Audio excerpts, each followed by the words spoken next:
Saludos, bienvenidos. El área sanitaria despide hoy a los 32 residentes formados en los diferentes centros docentes de Ourense, que recibirán su acreditación como especialistas. Valdeorras y Ribeira Sacra prevén menos suba este año. El mildiu y las condiciones meteorológicas afectan a una vendimia que retrasará su inicio. La MIT de Ribadavia comienza a andar esta noche con más de 2.500 entradas vendidas, situando a la capital del Ribeiro como capital del teatro. Comienza aquí nuestro informativo.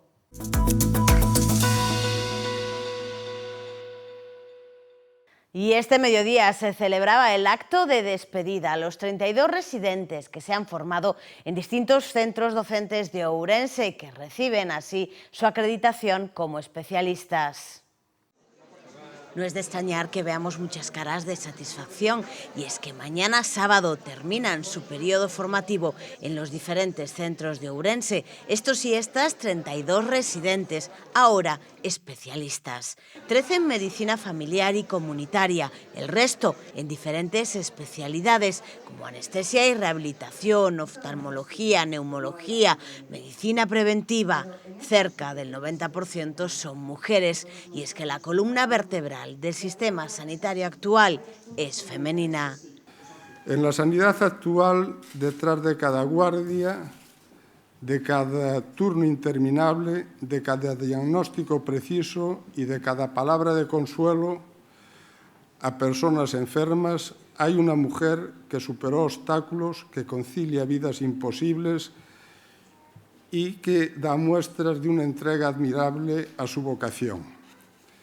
Vosotras no solo ocupáis plazas, ocupáis responsabilidades, lideráis equipos, investigación, enseñáis y marcáis el rumbo de la sanidad del futuro. Hoy se celebraba el acto oficial de despedida. Mañana recibirán sus acreditaciones. La Valedora do Pobo estudiará la situación del paritorio de Ourense. Diferentes colectivos sociales reclaman la paralización del traslado. Las agrupaciones Arrolos de Teta, Marcha Mundial das Mulleres, O Parto Enoso, Petra, Maternidades Feministas, SOS Sanidade Pública Ourense, Asociación Galega de Matronas y el personal del área de partos realizaron una reclamación formal y conjunta solicitando la paralización inmediata del traslado del paritorio, dirigida a la gerencia del área sanitaria de Ourense, la dirección asistencial, el conselleiro de Sanidade y la Valedora do Pobo, con quienes pidieron una reunión urgente. Expresan que la causa principal de su petición es que los paritorios no cumplen con los requisitos mínimos para garantizar una atención segura. Hacen referencia a infraestructura deficiente, instalaciones precarias y falta de baños. Solicitan la paralización del traslado hasta que se demuestre su idoneidad mediante una evaluación exhaustiva, formal y pública que garantice la capacidad, cumplimiento normativo y seguridad de la nueva ubicación. También piden la adecuación de un nuevo espacio, si fuera necesario, antes de la construcción del nuevo materno y la reunión con todas las partes implicadas. Reiteran que la situación actual vulnera distintas normativas, como el artículo 18 de la Constitución española sobre el derecho a la intimidad y los artículos 6 y 8 de la Ley 8/2008 de Saúde de Galicia sobre intimidad y confidencialidad. El gerente del área sanitaria, Santiago Camba, defiende que las instalaciones provisionales son modernas, funcionales y seguras y que tendrán un uso máximo de 1 año. Hoy salía información pública mina do ADE declarada estratégica por Bruselas. La Xunta abre un plazo de 1 mes para presentar alegaciones a la mina de litio que abarca más de 13 hectáreas. La Xunta de Galicia saca información pública el proyecto de mina do ADE en el municipio de Beariz, uno de los 47 declarados como estratégicos por la Comisión Europea para la explotación de materias primas. Está impulsado por Recursos Minerales de Galicia, que prevé una inversión global de 120 millones de euros. Según el anuncio publicado hoy por el Diario Oficial de Galicia, los interesados tendrán un plazo de 1 mes para presentar alegaciones a esta futura mina para extraer litio. La compañía prevé generar 320 puestos de trabajo, entre directos 100 empleos e indirectos 220. Se estima que la vida inicial de Mina do Ade será 42 años, durante los que se extraerán 17,3 millones de toneladas de minerales. Los documentos sometidos a exposición pública, con más de 8.700 páginas, son el proyecto de explotación en 17 cuadrículas mineras, la planta de concentración, el plan de restauración, el estudio de impacto ambiental y un informe de viabilidad financiera. A partir de ahora, la empresa quiere constituir una mesa de diálogo con los actores locales interesados en el proyecto, comunidades de montes, asociaciones vecinales y corporaciones locales. Esta propuesta ha sido trasladada al Ayuntamiento de Beariz y a la Xunta para que lideren su puesta en marcha. Valdeorras y Ribeira Sacra prevén menos uva este año. El mildiu y las condiciones meteorológicas afectan a una vendimia que probablemente retrasará su inicio. El inicio de la vendimia en la denominación de orixe Valdeorras podría retrasarse con respecto a los últimos años, según las estimaciones del Consello Regulador. Las primeras uvas de 2024 se recogían entre el 20 y el 21 de agosto. En todo caso, todo dependerá de las condiciones meteorológicas de las próximas fechas, que confirmarán si se adelantan o retrasan los trabajos. En cuanto a las estimaciones de producción, fuentes del sector vitivinícola valdeorrés aseguran que será similar a la de un año normal, aunque podría ser algo inferior si no llueve. En el Consello Regulador consideran difícil este cálculo y apuntan que en las cepas se puede ver buena uva, aunque a día de hoy es difícil estimar cuánta habrá.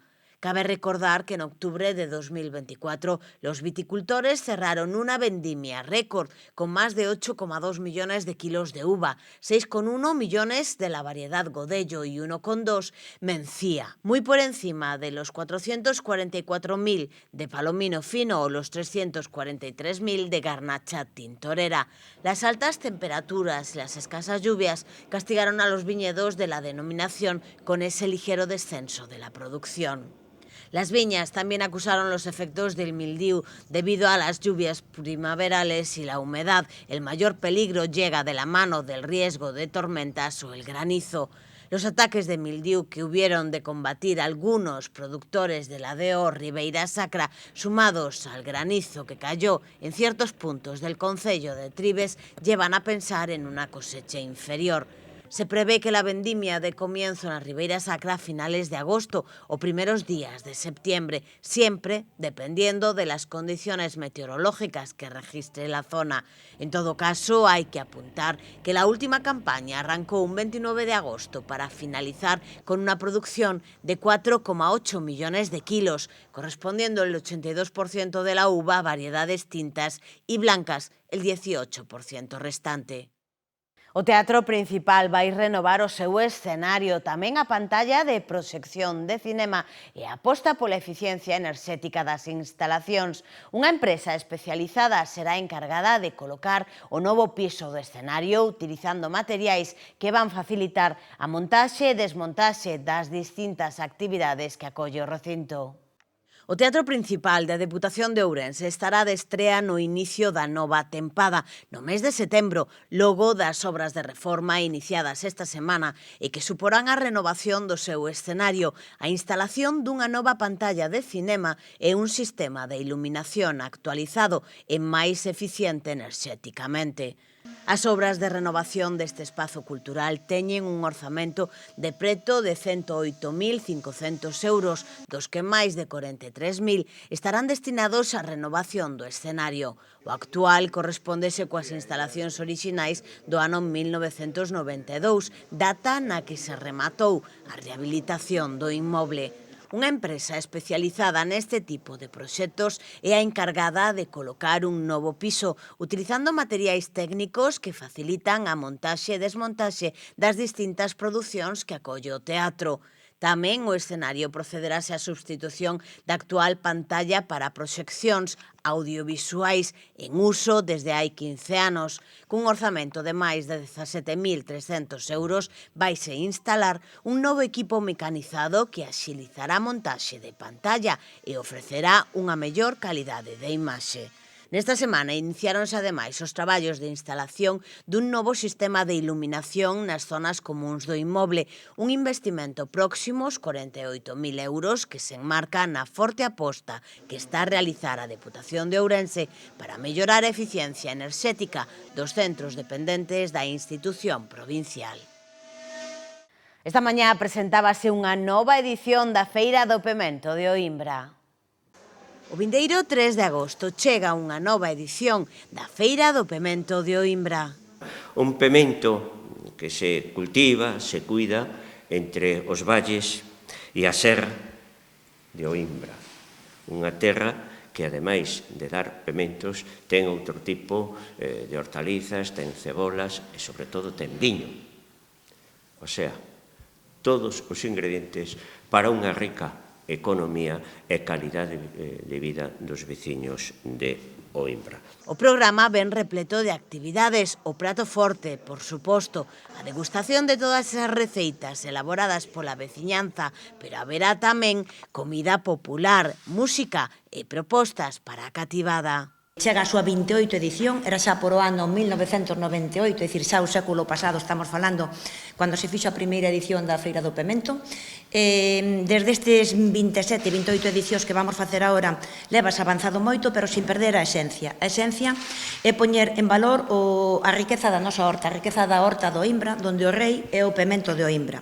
Un pemento, como tamén xa dixo Rosendo, que conta con ISP, con indicación xeográfica protexida, igual que tamén pertenecemos a outro marchamo de calidade como é a denominación de orixe vitivinícola Monterrey.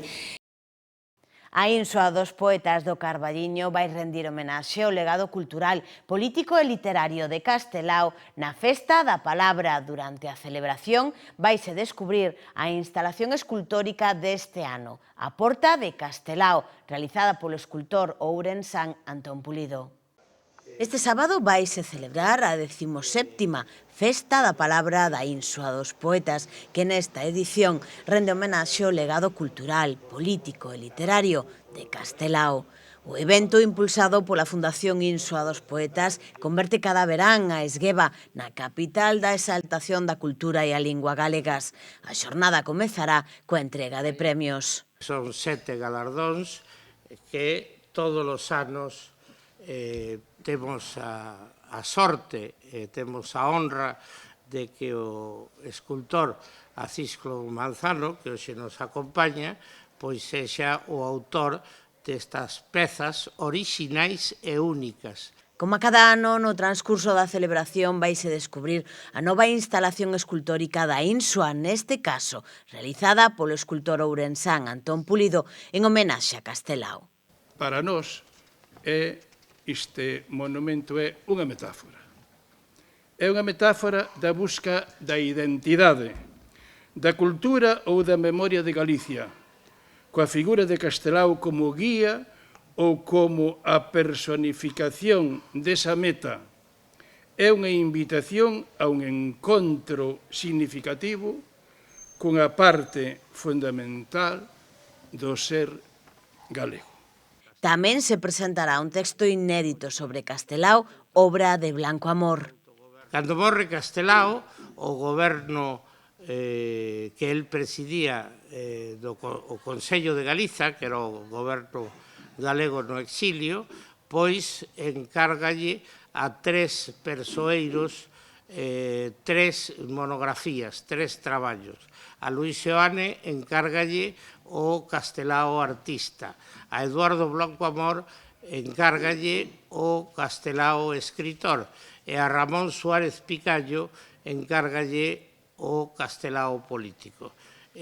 Bueno, xa sabemos as circunstancias daquel momento, a guerra mundial, toda a conmoción que existía naquela altura, e Seoane realiza o seu traballo e publica ali, en Bos Aires.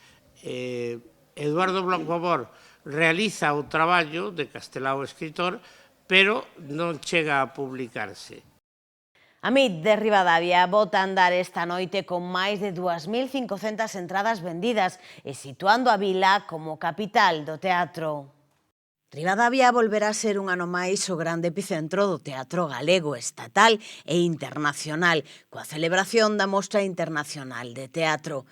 A Vila do Ribeiro acollerá durante 10 días unha intensa programación que combina propostas vanguardistas, espectáculos para todos os públicos, teatro físico, circo, danza e performance, con compañías e artistas procedentes de dentro e fora de Galicia.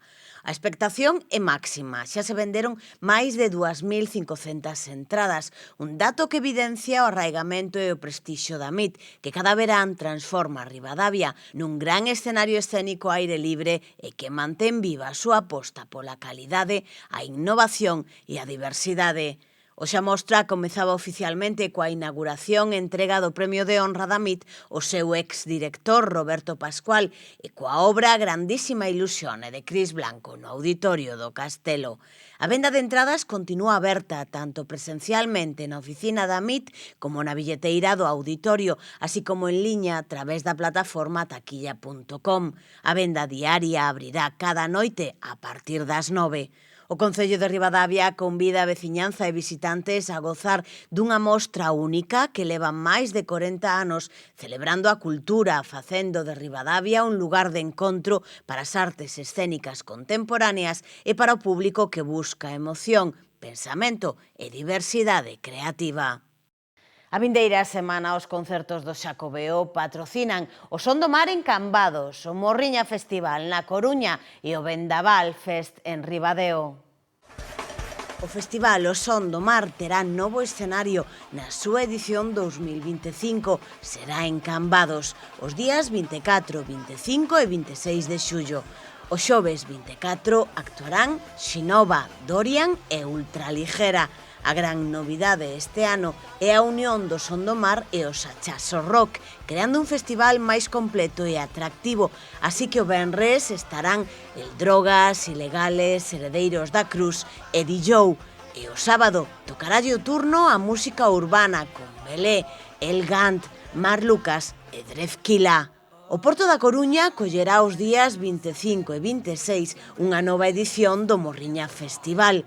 O venres, o encargado de abrir os concertos será Gale, nunha xornada na que tamén se subirán ao escenario grupos como Duncan Du, 21, Recycled J e como prato forte Miss Cafeína. Xa o sábado será o día no que o público poderá bailar con Miquel Izal, Nati Peluso, Ginebras ou Ozuna.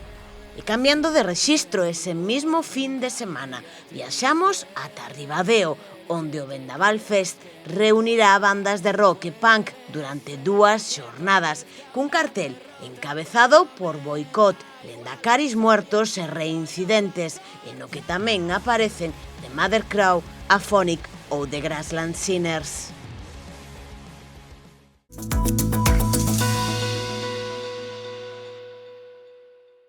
Y hasta aquí nuestro informativo diario. Nos vamos. Disfruten del fin de semana. Volvemos el lunes con más noticias ourense.